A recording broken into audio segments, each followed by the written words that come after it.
Nós estamos na Faculdade de Direito de Ribeirão Preto, da Universidade de São Paulo, e teremos este debate sobre guerra híbrida e geopolítica. Falaremos sobre aspectos importantes da nossa atualidade e dos nossos desafios contemporâneos. Eu gostaria muito de agradecer a minha colega, os meus colegas, pela presença e pela participação neste debate. Hoje é o dia 11 de abril de 2019. Bom, meu nome é Ricardo dos Reis Silveira, sou professor da UNAERP, Universidade de Ribeirão Preto, da graduação e do programa de mestrado em Cidadania e Direitos Coletivos. Meu nome é Nuno Coelho, sou professor aqui na Faculdade de Direito de Ribeirão Preto da USP. Meu nome é José Luiz Quadros Magalhães, sou professor da UFMG e da PUC Minas. Meu nome é Cíntia Soares Carneiro, sou professora de Direito Internacional, principalmente Direito Internacional Privado, com pesquisa em migrações internacionais, aqui da Faculdade de Direito de Ribeirão Preto. Sou Rubens Bessac, professor aqui da Faculdade de Direito de Ribeirão Preto e do seu programa de pós-graduação. Sou Marco Antônio de Almeida, sociólogo, sou professor aqui da Faculdade de Filosofia de Ribeirão Preto e também sou professor do curso de pós-graduação em Ciência da Informação da ECA, na Universidade de São Paulo, em São Paulo. Agradeço aos meus colegas, a minha colega, pela presença neste debate e peço ao professor José Luiz Quadros Magalhães que inicie a nossa aula a respeito disso, o nosso debate a respeito disso.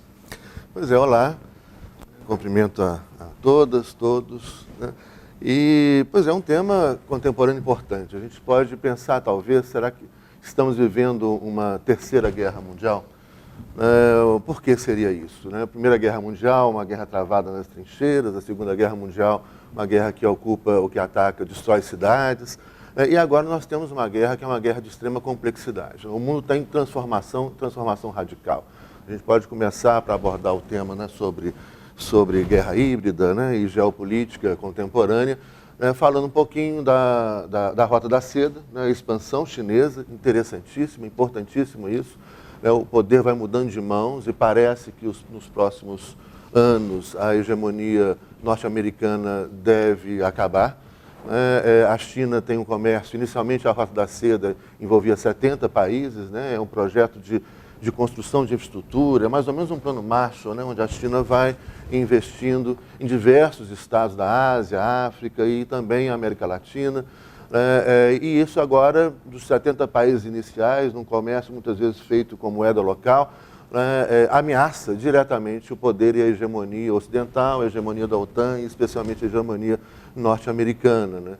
E os últimos passos disso foi a adesão da Itália, a reunião do presidente da China com a Angela Merkel, também com o Macron, presidente da França, presidente, né, e primeira-ministra da Alemanha. E essa guerra é travada de que maneira? Não é mais uma guerra travada na forma antiga, mas uma guerra que envolve diversos movimentos. Se a gente imaginasse um mundo como um tabuleiro de war, né, a gente teve movimentos importantes, né, e que envolve diretamente o Brasil, e para o Brasil talvez, né, isso precisamos discutir, enxergar melhor, né, de uma forma muito negativa, onde as cores das peças do war mudaram, né? O Brasil estava integrado aos BRICS, estava associado, né, com a China, teve um momento de expansão econômica muito grande, né, e depois as cores do tabuleiro, né, mudaram aqui no Brasil e agora a gente se aproxima dos Estados Unidos que se vê meio, né, como bloqueado no meio disso, talvez aí uma demonstração de um momento de crise, de queda do Império Norte-Americano diante dessas novas movimentações. E aí, portanto, é importante a gente discutir a guerra híbrida, né? A guerra híbrida como é uma guerra que acontece em diversos espaços, né? Ela envolve uma guerra econômica, uma guerra comercial, clara, uma guerra ideológica, uma guerra psicológica, uma guerra que acontece também muito dentro da cabeça das pessoas, uma guerra que envolve tecnologia de ponta, né, algoritmos, manipulação dos sentimentos da população, derrubadas de governo por meio desses mecanismos, né, dos algoritmos, da movimentação da população, das fake news, das mentiras. Portanto, é um momento interessantíssimo, um momento complexo, né, da história da humanidade, mas talvez seja um momento, estejamos assistindo, né, o fim de uma era, né, eu concordo com muitos autores que apontam isso, talvez o fim da era do sistema mundo moderno, né, que cede espaço, não sabemos muito bem para o que virá. né? Mas esse sistema mundo moderno colonial, né, que a gente usa uma data de referência, o início da sua formação em 1492, né, ele parece que vai se esgotando, né? A hegemonia do sistema mundo, né, marcado pela cultura, pelo Estado, pelo direito hegemônico europeu, depois a presença, né, americana, parece que isso vai chegando ao seu final. Né? E isso acrescido de várias outras questões importantes, né, como o desenvolvimento rápido, importante, surpreendente da inteligência artificial, né, o fim, talvez, da sociedade do emprego. Né, isso tudo está junto dentro desse tabuleiro global complexo, né, e que a gente precisa começar a tentar decifrar, entender, debater, né, o que virá nos próximos anos. Né. Eu concordo também com alguns que falam, olha, daqui a 10 anos esse mundo já está acabando, né, esse sistema mundo já está acabando. Né, e o que virá não sabemos ainda, né, muito bem, né, pode ser algo pior, melhor, né, diferente, mas depende de nós e depende de nós entendermos, né, esses complexos movimentos, né, dos atores globais hoje. Né, poder econômico, estados nacionais, movimentos sociais, né, diversidade étnica, cultural, e etc, etc. É isso aí.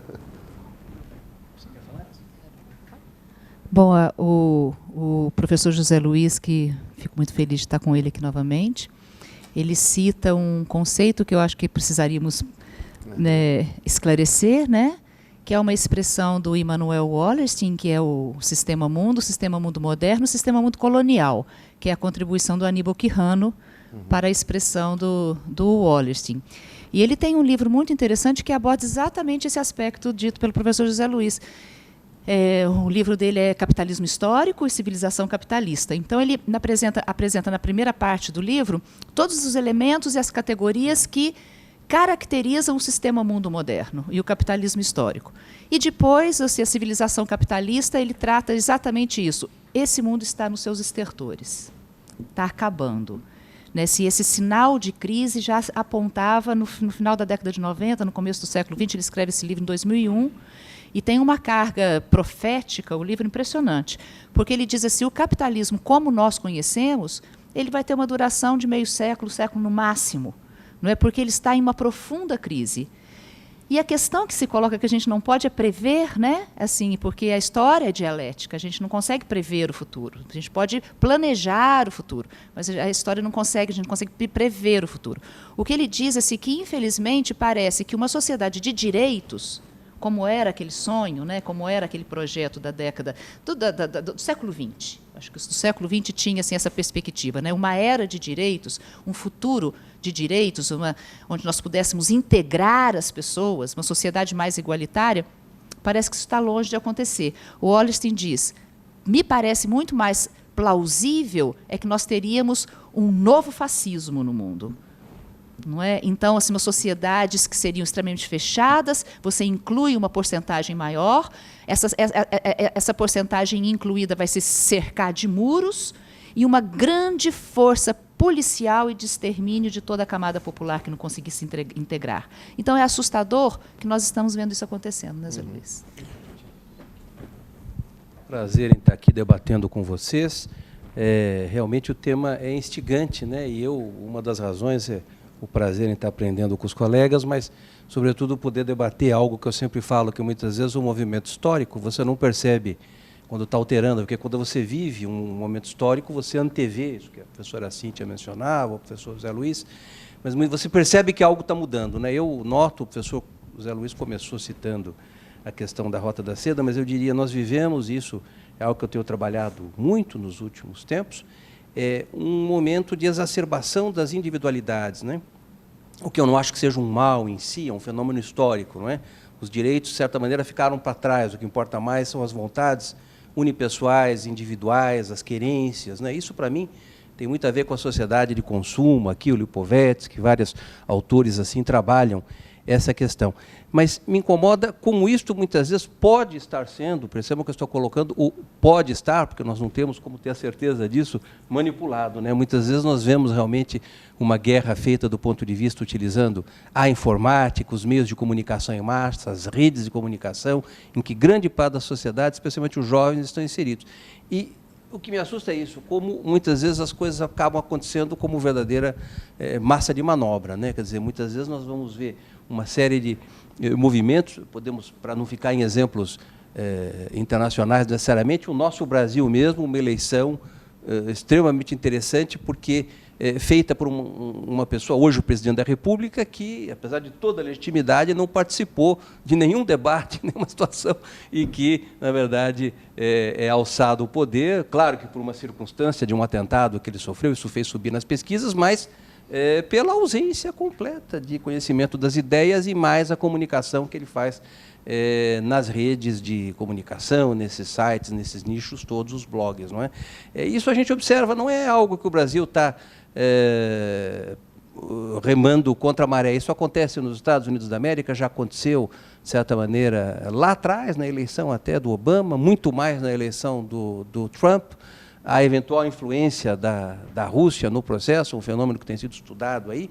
E isso realmente, eu acho que também faz uma pauta aí com a proposta. Quer dizer, outra coisa que me incomoda, e depois eu não quero me alongar, quero ter oportunidade de voltar, é, de certa maneira, como aquele fenômeno de as democracias poderem eventualmente morrer é algo que tem sido trabalhado com viés de uma altíssima legitimidade. Quer dizer, isto já era presenciado na época da ascensão do nacionalsocialismo em 1933, mas nós observamos no mundo todo esse fenômeno, especialmente na Europa do Leste, no Brasil, talvez, a gente fica muito apreensivo. Então, este fenômeno de um grupo enorme de pessoas, de eleitores, pretenderem o fim de uma instituição que eu sempre digo, por pior que seja a democracia, nada melhor do que a democracia, né? Já na Convenção Democrata de 68, histórica de Chicago, se dizia, né, para os males da democracia, mais democracia, não a não democracia, né? Obrigado.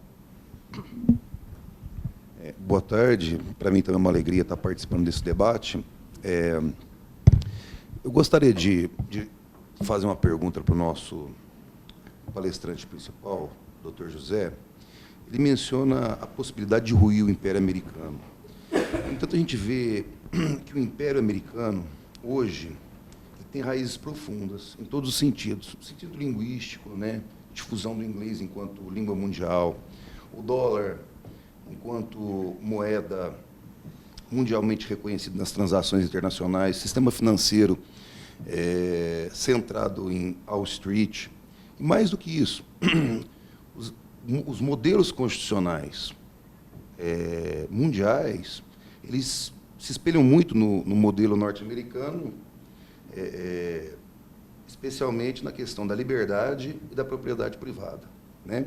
Então, a minha pergunta, meu questionamento é o seguinte: em termos temporais, eu tenho 40 anos, eu vi ruir o Império da União Soviética, né? Essa corrosão, se é que ela existe efetivamente, do Império norte-americano, da cultura norte-americana, se dá para constatar isso, em termos temporais, isso leva quanto tempo e qual seria a substituição, né? E nesse processo mundial, o Brasil, com os últimos episódios que nós tivemos aqui no Brasil, com o impeachment da ex-presidente Dilma Rousseff, com a eleição do Jair Messias Bolsonaro, em termos mundiais, o Brasil perde, porque o Brasil ele fundou o BRICS, né? O Brasil ele se projetava mundialmente, né? Inclusive com relações mais profundas aqui na América Latina, né? Então, a minha questão, o meu questionamento é esse. Em termos temporais, dá para mensurar essa possibilidade de queda do Império Americano? E se isso acontece, será substituído por que vontade mundial, né? E dentro desse processo geopolítico, o Brasil hoje, ele perde ou ganha com esse novo governo? Ótimo. Bom, boa tarde a todos, né? Prazer estar aqui. E pegando o mote, né, do professor Zé Luiz, que fez aquela comparação com o jogo, com o War, né? Hoje, sintomaticamente, é um dia em que houve um pequeno movimento aí nessa guerra, né? Pelo menos um movimento simbólico, que foi a prisão do Julian Assange, né? Na Embaixada do Equador, né? Lá em Londres. E o Assange, com o Wikileaks, ele digamos assim, marcou a importância, né, e o poder das redes, né, da internet, dentro de toda essa disputa geopolítica que a gente está mencionando aqui. Recentemente, a gente teve a prisão de uma executiva da Huawei no Canadá, né?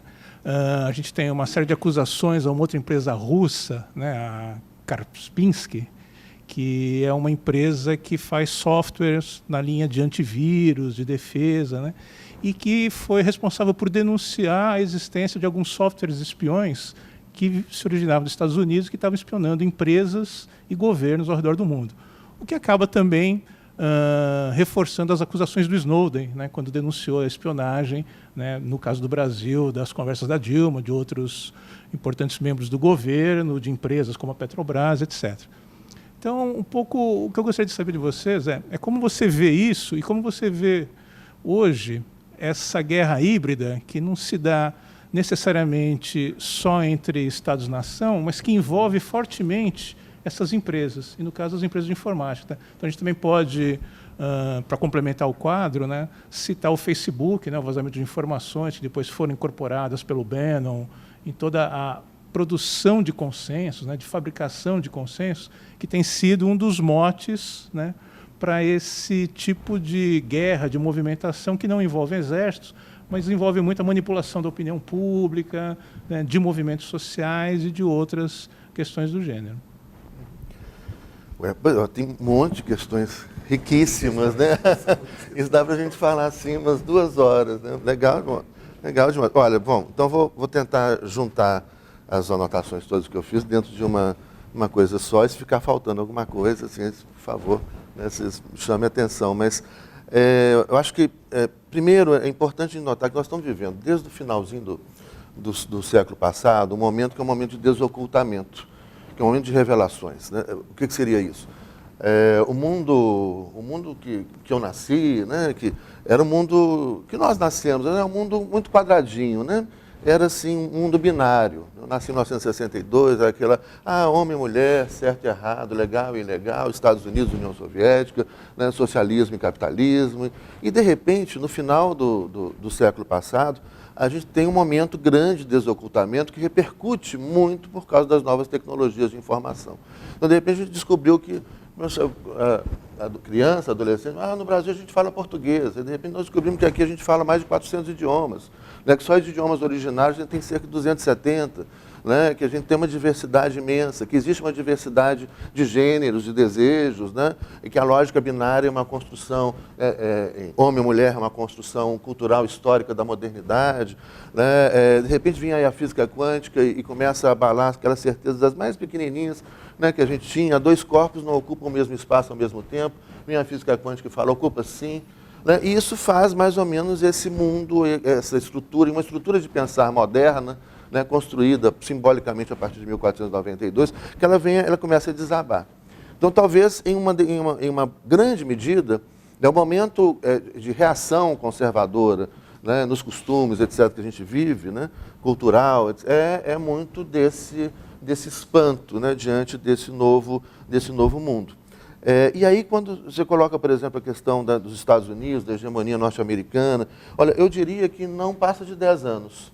A gente já vive hoje, e os dados variam muito, né, dependendo do que você leva em consideração para o cálculo do PIB, etc., né, mas a China, segundo alguns, já teria ultrapassado os Estados Unidos, estaria perto dos Estados Unidos, e a China tem essa proposta, que é uma proposta de comércio global, onde os Estados Unidos está ficando isolado, está ficando de fora, porque até aliados tradicionais dos Estados Unidos, da parte da OTAN, estão aderindo a essa nova rota comercial. E a ação chinesa, a forma de agir chinesa e da própria formação dos BRICS é bem diferente, né? Também com essa comunicação em tempo real, etc., novas tecnologias, né, permite também, portanto, um desocultamento grande de outras culturas, de outras linguagens, de outras formas de fazer arte, de fazer filosofia, outras epistemologias, né? E isso repercute, inclusive, no direito constitucional. Né? O modelo do constitucionalismo, eu diria que o modelo do constitucionalismo moderno, né? França, de um lado, né, da Europa continental, de outro lado a influência do constitucionalismo norte-americano, que faz uma mistura da herança inglesa com a herança continental europeia, né, eles também estão em crise. O Estado de Direito está em crise, o constitucionalismo está em crise. Né? Aqui no Brasil, eu ousaria até dizer, né, que nós não vivemos mais num Estado constitucional de direito. Né? O próprio, talvez, obviamente sem generalizações, né, mas o judiciário tem sido o primeiro a ignorar a Constituição. Né? Mas isso, para a gente falar isso, seria um outro debate também, que é interessante, mas é possível e necessário fazer um diagnóstico da crise institucional no Brasil, né, especialmente do Poder Judiciário e do Supremo Tribunal Federal. Né? Lembrando que não é normal, né, um ministro falar A e o outro falar Z. Né? Isso não é uma corte, isso não está certo, você pode falar no máximo. Um fala A, o outro fala A e meio, um fala A e outro fala B, interpreta a norma segundo o contexto, etc, etc. Agora, um fala A, um fala Z, isso não é direito, isso não é uma corte, né? Isso não é Estado de Direito, isso é absoluta insegurança e o que a gente está vivendo aí, portanto, tem pouco a ver com o Estado constitucional, mesmo clássico, né? E, portanto, é poder, né? E crise das instituições. Me permita só uma intervenção.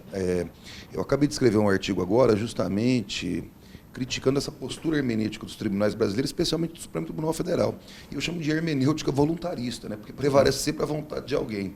Então, nós temos uma crise hermenêutica constitucional profunda no Brasil hoje, né? Especialmente diante dessas interpretações que vêm sendo dadas em relação ao princípio da presunção de inocência, a prisão em segunda instância, depois de condenação em segunda instância, o que é refratário não só ao espírito da Constituição, ao texto da Constituição, como a legislação infraconstitucional. Eu lembro, inclusive, de uma frase do Rousseau, que é mais ou menos assim: quando se fixa a vontade, como se sabe, as razões abundam. Né? Então, é uma crise profunda hermenêutica que nós vemos no Brasil, ao meu ver. E aí a gente pode acrescentar novas teorias radicalmente. Por exemplo, quando a gente fala, por exemplo, do novo constitucionalismo latino-americano, as constituições plurinacionais da Bolívia e do Equador, né? Você muda, é uma radicalidade, é uma possibilidade, inclusive, de ruptura com a lógica moderna. Você começa a não ter mais um direito antropocêntrico. Né? Hoje, no Equador, qualquer cidadão pode requerer em juízo o direito de qualquer ser vivo, inclusive de uma árvore. Você já tem decisões na Colômbia, recentemente, que reconhecem o ecossistema do rio Atrato como sujeito de direito. Uma mais recente ainda que reconhece a Amazônia colombiana como sujeito de direito. Então, você tem uma mudança do antropocentrismo para o ecocentrismo. Então, isso é muito radical. Isso aponta, né, e eu concordo com as pessoas que têm feito essa análise, de uma ruptura, o fim de uma era. Né? É uma fim de uma era. Esse sistema mundo moderno está acabando. E toda essa estrutura de pensamento no qual ele se sustenta, né, inclusive o direito moderno, está acabando. Então, por isso que eu acho que dentro disso, até a hegemonia cultural norte-americana, tudo isso, os Estados Unidos estão mudando por dentro também, muito. As últimas eleições mostram muito isso interessante. Eleição de mulheres muçulmanas, eleição de mulheres hispânicas, com uma centralidade no debate muito grande. Então, eu acho que isso tudo ajuda a mostrar, falar, olha, esse império, da forma como ele foi constituído, sob valores de uma sociedade moderna, né, e de um constitucionalismo liberal, né, ele deu água e afundou. Né? Ou seja, o Titanic já fez assim, né, já está afundando. Né? Então, eu diria, e o que vem depois, só para concluir, o que vem depois tenho a menor ideia. Depende de nós entendermos esse processo complexo. Mas, assim, você tem sinais. Né? Eu acho que muito desse mundo, uma visão positiva, um mundo diverso, ecocêntrico ou biocêntrico, né, de diversidade étnica, não hegemônica, horizontal, radicalmente democrática. Tem muitas coisas acontecendo, pipocando pelo mundo inteiro que acenam positivamente para essa possibilidade. Ou então a gente cai no fascismo, ou a gente cai, que aí já está aí, né, como você disse, já está aí, o fascismo já está aí, pelo mundo afora. Então é o radicalismo, é a morte, o assassinato. Lembrando que no Brasil a gente tem 63 mil assassinatos por ano. Né? Na região metropolitana de Belo Horizonte, os dados oficiais são... Em Belo Horizonte são mais de 100 homicídios por mês. Né? Pegar em alguma cidade pertinho lá, na região metropolitana, você chegou a ter 5 homicídios por dia. Né? E quem é que morre? Né? Morrem os de sempre. Pobres, negros, né? São os que morrem. Não são os jovens brancos. Não é a classe média que morre de medo. Que morre. Então, quer dizer, isso é o outro lado. É o extermínio, que, como você falou, da população pobre, né? E aí, mas, professor, eu queria falar... Não, eu queria intervir, estou ouvindo aqui, aprendendo consigo, com os colegas, mas me parece também que a internet proporcionou nos últimos 20 anos, nós que temos cabeça branca ou não temos cabelo como eu, né, presenciamos um mundo sem internet, né? Os outros estão mais novos, né? Pegou também. Mas, na verdade, mudou muito o conhecimento, né? Na verdade, nós estamos dentro da universidade acostumados com o conhecimento vertical. Minha geração, acho que nós temos a mesma idade. O conhecimento é verticalizado, né? E, de repente, nós não estamos. Isso é um outro fenômeno muito importante. Acabou o conhecimento verticalizado. Então, qualquer um tem o mesmo conhecimento, não tanto na densidade, mas na abrangência do que diz. Então, muitas vezes eu posso estar, ou nós podemos estar aqui, eu não sei qual público, acho que é um público grande, mas uma opinião dada por um blogueiro aí de, sei lá, tantos aí que tem, vou falar um que eu vejo o livro o tempo todo, Felipe Melo, nem sei quem é Felipe Neto, Felipe Melo, sei lá quem é, um cara de cabelo não tão bonito quanto o seu cabelo, mas atinge milhões, nada contra também, mas assim, a opinião dele vale muito mais do que o que nós, ou uma sala de aula, né? Então, isto realmente, do ponto de vista geopolítico, é assustador, né? Eu vi outro dia, muito assustado, como aquele exterminador, eu acho que o nome é esse, na Nova Zelândia, que entrou achando que está propugnando por salvar a raça ariana ali, e ele trabalhava como um videogame, né? Eu não gosto de jogar, mas eu sei como é que ele põe aquela câmerazinha assim e vai, né? E ele filmando aquilo, parecia um jogo realmente, né? E ele invoca um blogger mundial, dinamarquês ou sueco, não sei agora, que até ficou chateado, não gostou, mas porque ele era atingido pela fala desse indivíduo que tem um público alvo de milhões de pessoas, com nenhuma profundidade, nenhuma verticalidade, mas uma horizontalidade, né? Isso é assustador, né? Quando nós sabemos que muitas vezes uma fala que parece aquele filme dos anos 70, 80, né? Da asa da borboleta, né? Quer dizer, uma fala irrefletida, ela está provocando uma onda, uma resposta gigante lá.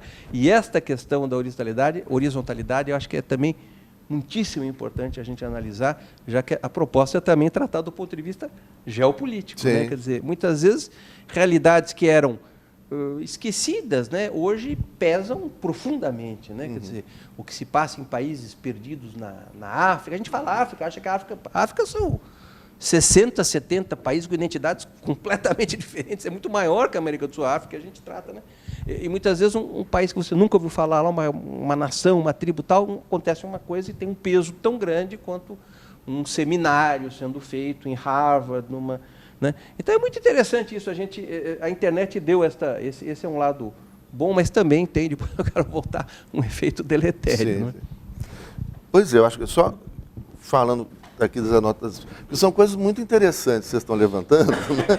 Que aí é muita coisa para a gente falar. Mas eu acho que tem uma questão importante que também foi colocado, que é o que representa o novo governo para o Brasil dentro desse contexto global. Né? É um absoluto desastre. Né? É um absoluto desastre. Quer dizer, nós estávamos nos BRICS, né?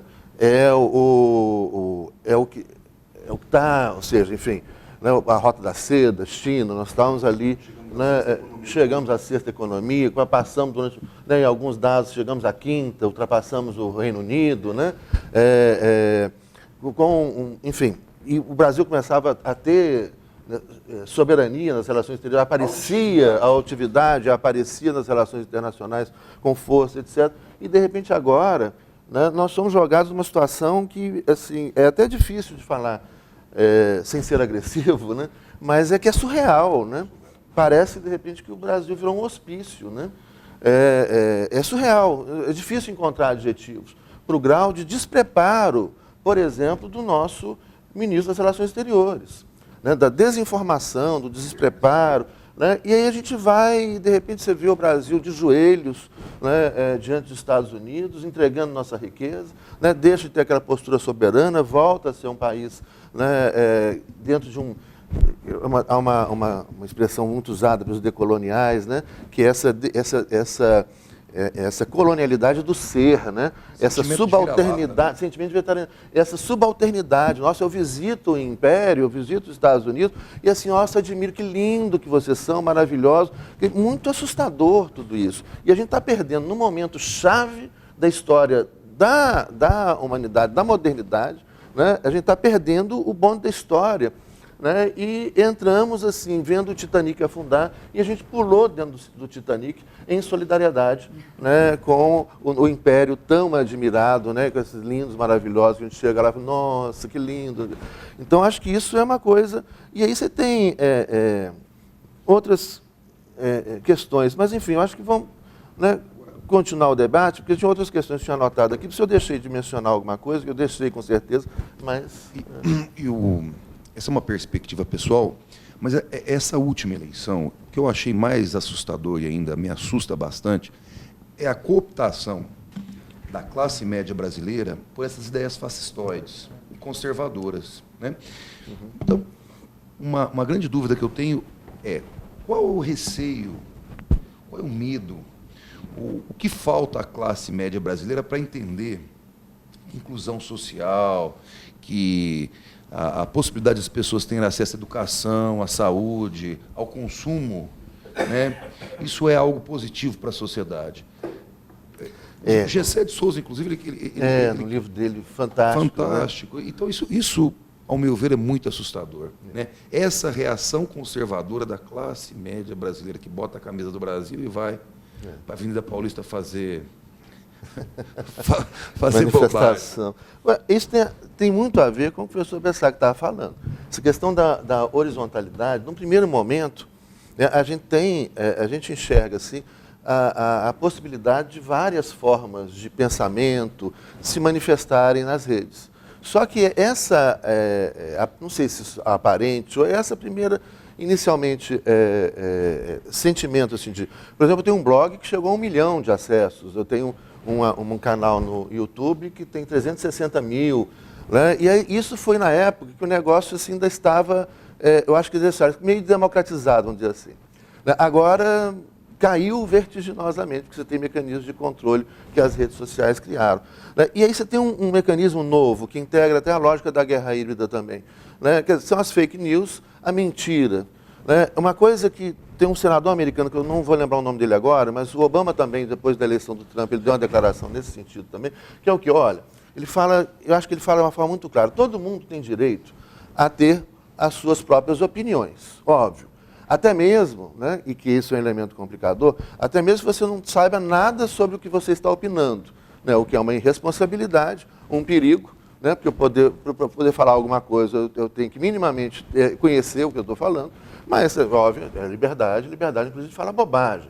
E aí você vê nesses blogs, etc., um monte de bobagem. Agora, as pessoas têm direito de ter sua opinião. O pior, o mundo que a gente entrou, que é meio delirante, né, no sentido psicanalítico mesmo, de desconexão com o real, é que as pessoas não têm direito de ter os seus próprios fatos. Isso é que é louco. Então, Isso. O que quer dizer com isso? Por exemplo, olha, há um fato. Né? Nós estamos aqui, nós 6, sentados nessa mesa, na USP, Ribeirão Preto, sendo filmados. Isso é um fato. Agora, opinião sobre o fato. O debate está ótimo, né? O debate está excelente, o debate está chato, não sei o que. Isso é uma opinião sobre o fato. Agora, há um fato. Né? Estamos aqui, né, nesse momento, gravando um programa. Isso é um fato. Então, isso não é questão de opinião. Isso virou questão de opinião, porque amanhã vai chegar e falar, os 6 professores estavam gravando o programa no dia tal, não estavam, estavam. Quem é a favor de que nós estamos agora, nesse momento, gravando o programa, levanta a mão. Quem é contra, né, o fato de que nesse momento nós estamos gravando o programa, levanta a mão. É esse grau de loucura que é gerado propositalmente, né, como mecanismo de guerra híbrida, de desinformação, que nós chegamos. De repente a gente volta, a alucinação ou o delírio é tão grande, a gente precisa chamar os psicanalistas, cada ciência psi para nos ajudar nisso, que as pessoas começaram a falar de novo que a Terra é plana. Estava pensando exatamente nisso, pessoal. Vou lhe dizer, me lembrei agora, eu estava pensando exatamente nisso, né? Me lembrei de quando eu tinha 5, 6 anos entrando no hoje ensino fundamental, né? Aqueles coisas, isso ficou na minha memória, aquelas crianças que debatem, mas por que isso é verdade? Porque meu pai falou, você quer saber mais que meu pai? Um fala, isso. E ficou isso, né? Hoje, né, exatamente. O terraplanismo é algo, eu comecei a ouvir esse debate aqui na faculdade. alunos esse debate. Assustador. Terraplanismo, e que tem um mundo que é um Matrix, que controla tudo. E eu achei que isso era piada, e começou a vir. Daí eu entrei e falei, devo pesquisar, porque é tanta gente falando isso. E vi que o YouTube está cheio de programas sobre isso, e debate sendo feito nas melhores universidades americanas, a Ivy League, até sobre se existe o terraplanismo ou não. Eu fiquei tão louco, assim, porque eu falei, é impossível, eu que sou filho de pessoas que trabalham a ciência desde criança, fui criado nesse meio de verticalidade. Né? Então, algo que é opinativo se tornar imperativo sobre o que é um fato, me incomoda profundamente. É a mesma questão. Não, mas isso o terraplanismo, hoje, muitas pessoas partiram dessa ideia. Viu? Mas isso nem opinativo é. Ou seja, você não pode opinar sobre... Isso não é questão de opinião, isso é questão de ignorância. Então, quando a gente começa a debater fatos óbvios, ou quando a gente não tem... Isso que tem hoje, vários livros são lançados. Quando você não tem a concordância sobre os fatos, acabou qualquer possibilidade de civilização, qualquer possibilidade de debate, qualquer possibilidade de democracia, acabou tudo. E o sujeito chega e fala, aí você vai, argumenta, fala, mostra a prova, aí fala, mas essa é a minha opinião, pronto. E é difícil, né? E a ignorância também não permite que as pessoas se defendam, por exemplo, de fake news, de mentiras. Isso. Né? Então as pessoas compram aquilo que elas que vão de acordo com o seu interesse, com o seu querer, né? E de maneira ingênua. Né? E isso é muito preocupante também. Muito, é assustador. E aí você começa, é aí que entra esses mecanismos. Você cria um mundo, uma fantasia, né? Um dos sentidos, dos vários sentidos da palavra ideologia, né? Que é essa distorção proposital, esse encobrimento proposital, né? E o desprezo pelo fato. Né? Aí pronto, você leva as pessoas para onde você quiser. Né? Tem um livrinho muito curtinho do Noam Chomsky, que chama Mídia. Eu acho que assim, os livros hoje que ele produz geralmente são palestras. Eu acho que, imagino que pelo estilo da transcrição, são palestras, aulas que ele dá e que se transcrevem em livros, em que ele vai discutir justamente fake news. É muito interessante o livro, né? Mas ele diz que esse processo de produção de uma verdade paralela, onde você acoberta o fato, começou nos Estados Unidos antes da Primeira Guerra Mundial, porque tinha uma sociedade ferrenhamente aferrada na paz. Então, você precisava convencer a sociedade norte-americana que seria positivo para os Estados Unidos entrar na Primeira Guerra Mundial.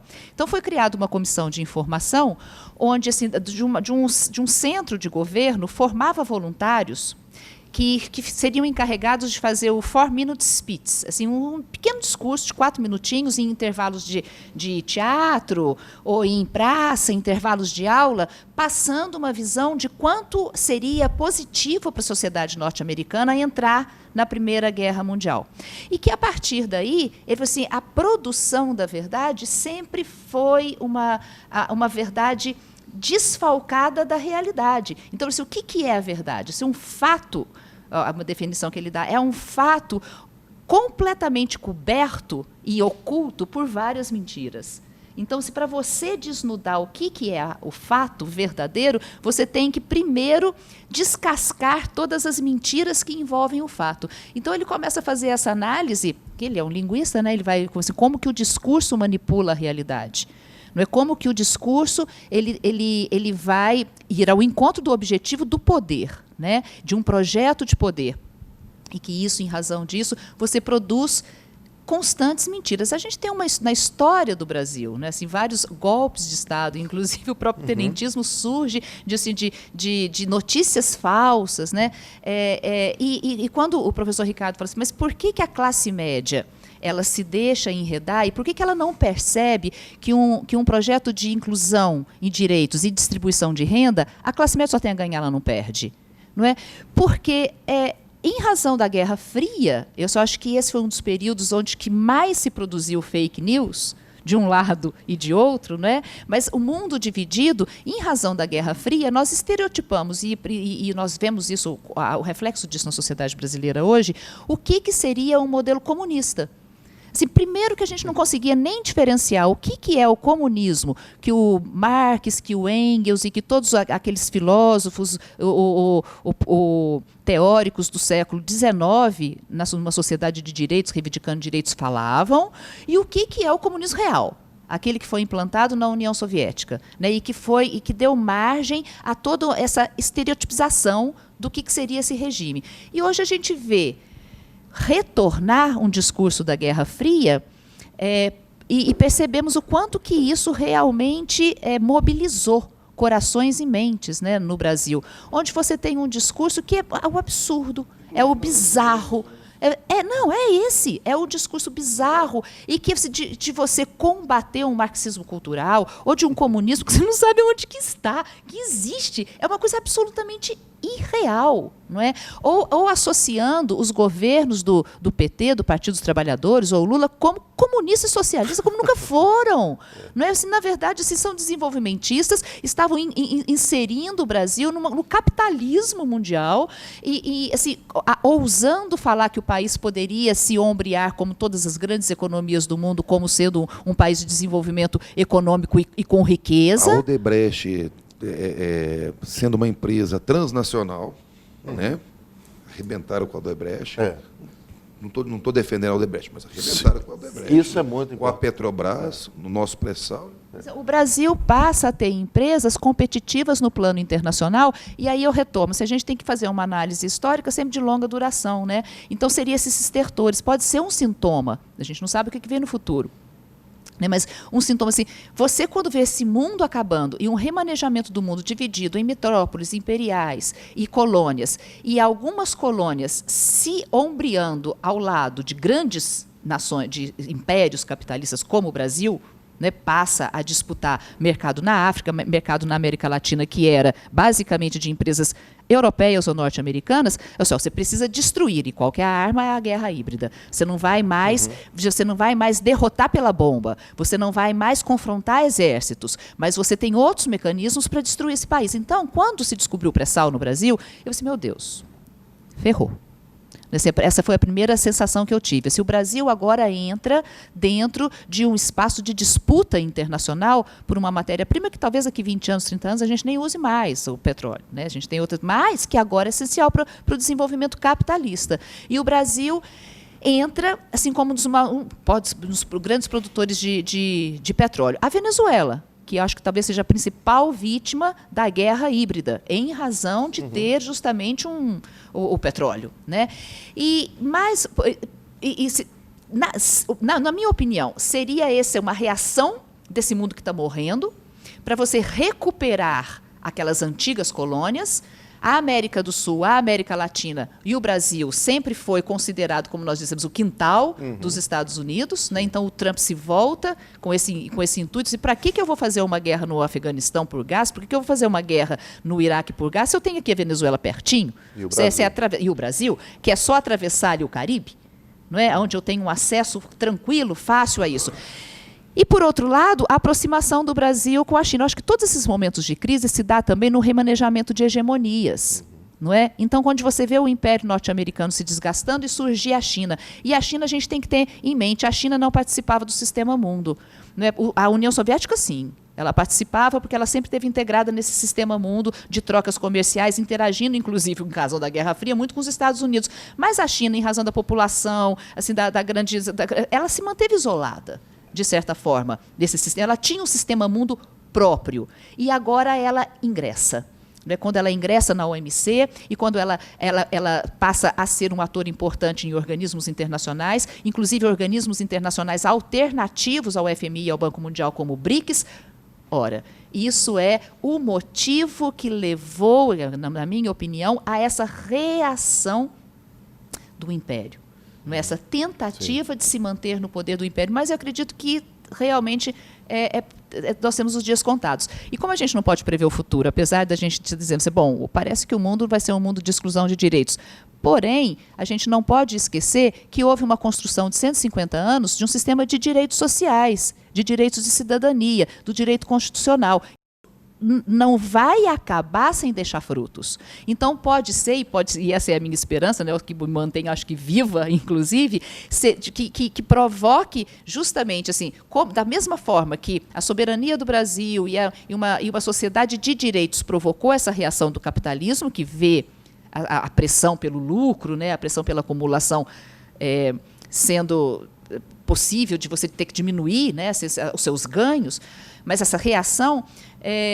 mas, por outro lado, a gente tem esse momento difícil, mas a gente tem que aguardar os frutos de 1,5 século de mobilização social na conquista de direitos. Eu acho que isso não vai acabar, isso vai despertar, de certa forma, em razão desse radicalismo. Pelo menos é o que eu me agarro para manter a esperança e não desistir de vez de manter na luta por um mundo mais inclusivo, por um mundo de direitos, e agora a nossa luta virou básica. É uma luta pela república, é uma luta pelo Estado de Direito, pelo direito constitucional, manter essas conquistas, né? Eu diria... Um ganchinho, só no que a professora Cíntia falou, porque esse movimento todo que ela descreveu tão bem envolve um processo de legitimação de alguns atores e deslegitimação de outros, né? Então a gente percebe pelo uso aí das redes, né? Então essa coisa de algumas figuras que aparecem como porta-vozes de determinadas concepções, determinadas visões, desconstruindo esses direitos sociais, desconstruindo toda essa luta aí de 150 anos, e outros atores que estiveram à frente desse processo de luta por esses direitos, luta por essas coisas, sendo desconfigurados, desconstruídos, deslegitimados, né? E, em alguns momentos, o direito também exerce um papel importante. Então, a própria ideia de lawfare, né? Então, o que a gente percebe aí na América Latina, com todos esses líderes progressistas hoje acuados, né? Então, Rafael Correa no Equador, Cristina Kirchner na Argentina, aqui no Brasil, Lula e Dilma, né? Então, também o próprio Assange, né? Então, a gente percebe, né, esse movimento. Aí a minha pergunta é um pouco assim, como é que o direito poderia entrar aí, né? Como é que você percebe a ação do direito, da justiça aí, tanto do ponto de vista hegemônico como contra-hegemônico, né? Como a gente poderia perceber, né, uma disputa dentro desse campo? Olha, eu acho assim, uma coisa, eu acredito muito em novas experiências que começam a surgir, novas ideias, novas teorias que começam a ser construídas, inclusive sobre experimentos reais aqui na América Latina, né, que eu já comentei, que é essa ideia do Estado plurinacional, a ideia do novo constitucionalismo democrático, né, que se constrói sobre bases muito diversas, né? Quando a gente fala do novo constitucionalismo, você tem várias visões, né? Às vezes tem uns colegas meus lá em Minas, né, que falam assim, olha, não li, não quero ler, tem raiva de quem leu, daquelas coisas assim, você vai falar de América Latina. Tem outro que vem mais do mesmo, que efetivamente é uma Constituição que tem características modernas, separação de poderes, declaração de direitos individuais, sociais, políticos, econômicos, mas você tem elementos ali muito fortes de ruptura e que são radicalmente fortes e muito inovadores. Então, acho que no campo do direito, o que eu vejo de novo, de possibilidade, vem aqui da América Latina. É o que está acontecendo na Colômbia, que não é um Estado plurinacional formalmente falando, a Constituição colombiana não é plurinacional, mas a prática já existe. Você vê algumas decisões, o Estado plurinacional no Equador está em crise, é uma coisa assim que está começando, né? É um experimento que mal começou. E algumas pessoas falam, viu, já deu errado, está acabando. Eu falei, não, nem começou. Está começando na Bolívia, mas você vê ao mesmo tempo manifestações de ruptura com o sistema, a forma de pensar moderna, com a lógica de pensar moderna, acontecendo em outros lugares, como na Índia, né, como na Nova Zelândia. Né, você tem decisões, no Canadá, tem decisões já importantes que vêm trazer essa reflexão de uma outra forma de lidar com a pessoa, de uma ruptura com o individualismo, né, que se tornou exacerbado, mas que ao mesmo tempo vem essa outra percepção da vida, outra percepção do mundo, né, que a gente pode encontrar suportes muito sólidos, por exemplo, no diálogo com outras áreas do conhecimento, né, como a biologia contemporânea, como a física quântica, né? E a exigência que esse novo constitucionalismo traz, essas novas teorias trazem, justamente de construir algo que seja a construção de um diálogo interdisciplinar que crie um conhecimento transdisciplinar e a construção de um diálogo intercultural que crie, né, uma sociedade transcultural e não simplesmente multicultural. Então, eu acredito muito nisso. Mas nesse nosso direito, né, no nosso Estado de Direito e nas nossas instituições, eu definitivamente não acredito que possa sair nenhuma possibilidade de nada. Né, é uma crise radical e eu acho que aqui a gente precisa, inclusive, apostar em outras formas, né, de solução de conflitos. Né, para mim, eu acho que esse poder judiciário, da forma como ele está constituído, não só no Brasil, né, mas no Ocidente, né, ele também tem os dias contados. Se pegar, né, as soluções dos grandes conflitos ou controvérsias entre grandes empresas que envolvem muito dinheiro, já passa à margem do Poder Judiciário há muito tempo, por arbitragem. E eu acho que, do ponto de vista democrático, na sociedade, a gente tem que apostar em mecanismos de mediação. Né? Esse Judiciário, para mim, também já era. Né?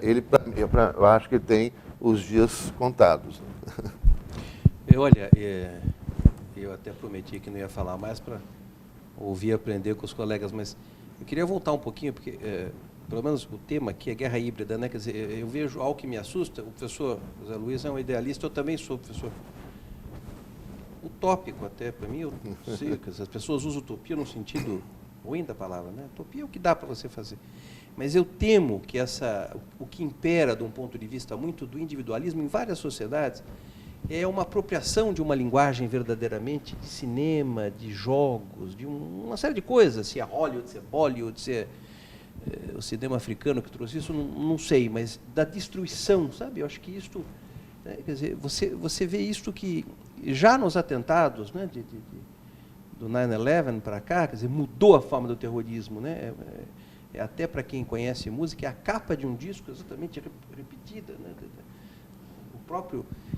E se você pensar, isso está no mundo todo, a forma como os atentados se fazem, dos de direitos, de esquerda, os lobos solitários, a forma como esse que eu citei da Nova Zelândia, mas eu podia citar qualquer dos atentados que se fazem Europa fora. Esta lógica que não é típica do Brasil, não estou dizendo que o Brasil não seja uma sociedade difícil, com problemas tremendos, mas é uma lógica importada dos Estados Unidos para as escolas brasileiras, e nós vamos ver que em 10 anos tivemos já praticamente 18 ou 20 atentados. É muito pouco comparado com os Estados Unidos, mas horroroso se pensarmos que nunca tivemos esse tipo de problema, esses homicídios em série nas escolas. Então, me assusta muito como a lógica da violência e da destruição passa longe desse ideal que eu partilho com o professor. Eu não sou tão otimista, sou idealista, mas eu não sou tão otimista. Eu acho que nós estamos vivendo uma lógica de um mundo de violência. Me assusta como eu vejo isso no meio universitário. É a minha vontade, se não é, me impõe pela força. Né? Quer dizer, e a imposição da força obriga, muitas vezes, a destruição, muitas vezes fisicamente, né? Ou moral, do seu inimigo. Né? Esses atentados que se fazem às honras das pessoas na internet. Outro dia, um episódio que aconteceu na Filosofia de São Paulo. Veja, um aluno foi detido por uma eventual investigação de pedofilia, que é um crime que eu acho bárbaro. Pelo menos ele é caracterizado nos dias de hoje como bárbaro, e acho que é bárbaro mesmo.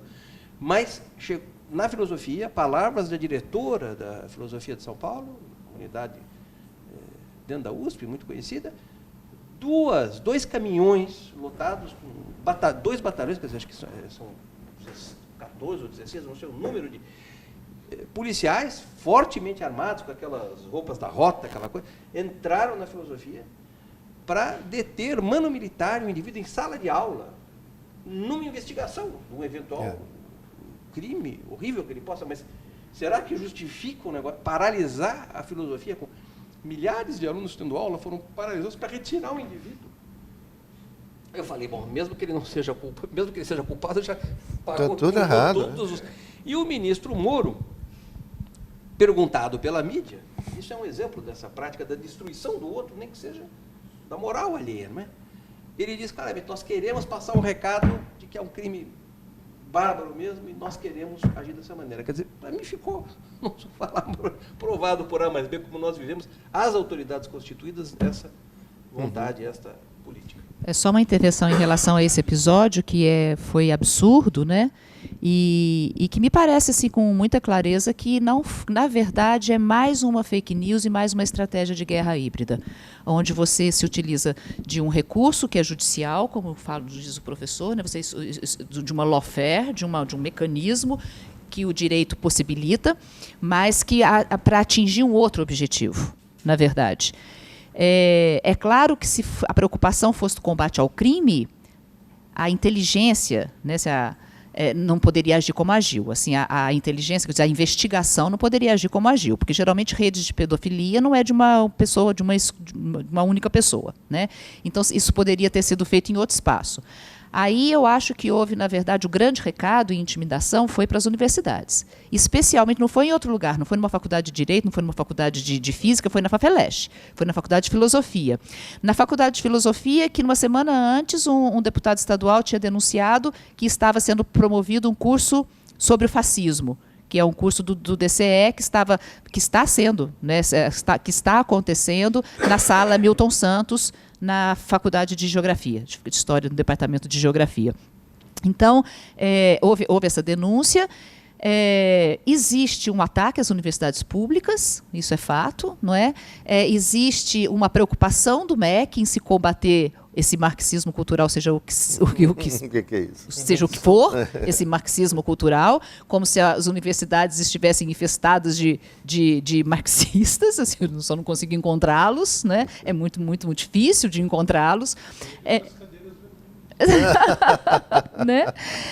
Eu acho que aí é mais uma estratégia de uma guerra híbrida de intimidação do conhecimento, da produção do conhecimento. Sim. É uma intervenção em uma universidade. Não, eu fiquei muito chocada, porque isso eu estava dando aula, e nas minhas aulas eu costumo usar muito a internet, porque os alunos consultam ali na hora uma jurisprudência, uma coisa, e a gente ficou sem internet, a USP ficou incomunicável durante toda a manhã. Então não foi uma intervenção que durou poucas horas, porque foi durante a manhã toda.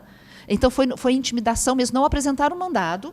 Né? Assim, as professoras tentavam proteger os alunos, não foi apresentado um mandato, não houve a consulta ao reitor, desrespeitando a autonomia universitária. Então, foi uma série de violações com o pretexto jurídico, e que todo mundo vai apoiar, que a gente sempre escuta falar, sempre o discurso começa assim, não de indignação, não, eu sei que a pedofilia é um crime grave, um dos mais absurdos, dos mais covardes. Isso é unânime. Da mesma forma que você falou assim, não, nós combatemos a corrupção de uma forma férrea. E quem é a favor de corrupção? Todos nós queremos combater a corrupção. Mas você usa de conceitos genéricos ou de coisas que aviltam, assim, que chocam toda a população, para justificar uma atuação que não é o fim pretendido.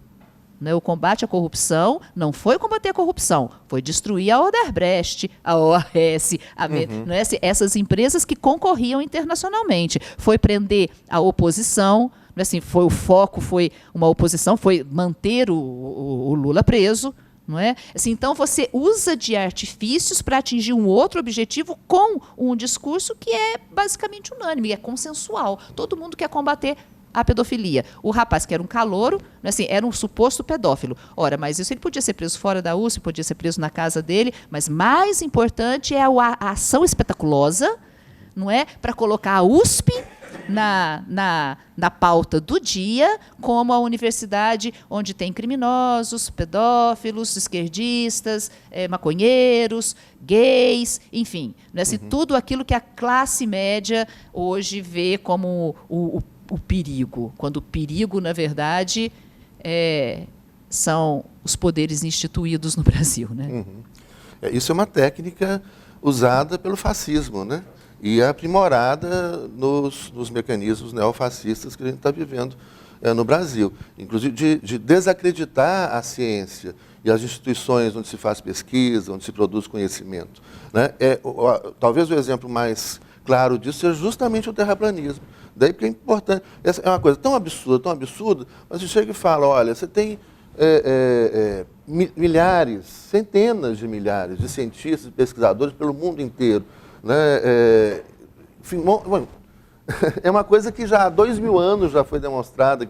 E fala, mas qual que é a intenção disso? Eu falo, olha, você com a sua opinião, né, que não leu nada, não estudou nada, você vale, isso é um problema, você vale a mesma coisa do que aquelas vários pesquisadores que estudaram, que pesquisaram, etc. A sua opinião vale a mesma coisa. Né? Aí você desaba tudo, né? Você acaba justamente com o conhecimento. E aí, professor, uma preocupação que eu tenho muito, assim, com essa, às vezes parecer otimista, é porque a gente tem eu tenho andado muito preocupado, a gente tem visto, né, muitos jovens, né, alunos nossos, com crises, né, crise de pânico, às vezes, enfim, né, o mundo uma pressão absurda. Com excesso de medicação, com excesso de medicação, Ritalina, Concerta. Ritalina, etc. Isso a gente tem, eu acho que o nosso papel é assim, falar, olha, existem caminhos, né? Se a gente vai conseguir, não vai conseguir, é outra história, mas a gente tem que tentar. Né? Então, de repente, a gente mostra, olha, gente, tem esses caminhos aqui, né? Vamos lutar, vamos, nem que seja para morrer lutando, mas eu vou ser de novo otimista, assim, né? Os nossos ouvintes falam, olha, e eu acredito na possibilidade de construir outra coisa melhor. Vão vir outros problemas, claro, e ainda bem, né? É um processo, acho que não tem um lugar onde se chega, né? Não vamos chegar ao paraíso, mas que esse negócio... Eu até acho, assim, os conservadores, eles estão reagindo dessa forma desesperadora, assim, porque eles é que estão com muito medo, porque eles estão vendo o mundinho deles acabar. Eles é que estão desesperados. Então, aí, falar para os nossos jovens, né, alunos, colegas, falar, olha, nós vamos conseguir superar essa loucura que a gente está vivendo. Mas é um desafio enorme. E, para isso, o primeiro passo é entender isso. Né? A gente tem que estudar muito, né? Pesquisar, duvidar, né? Não ter certeza. Certeza é inimiga do conhecimento, né? Inimiga da academia. E ir atrás para entender esse mundo e, a partir daí, transformar, né? Para algo que seja um pouquinho melhor, né? Pelo menos. Não é? Muito bem, eu acho que com essas palavras nós concluímos muito bem o nosso encontro. Muito obrigado. Até o próximo.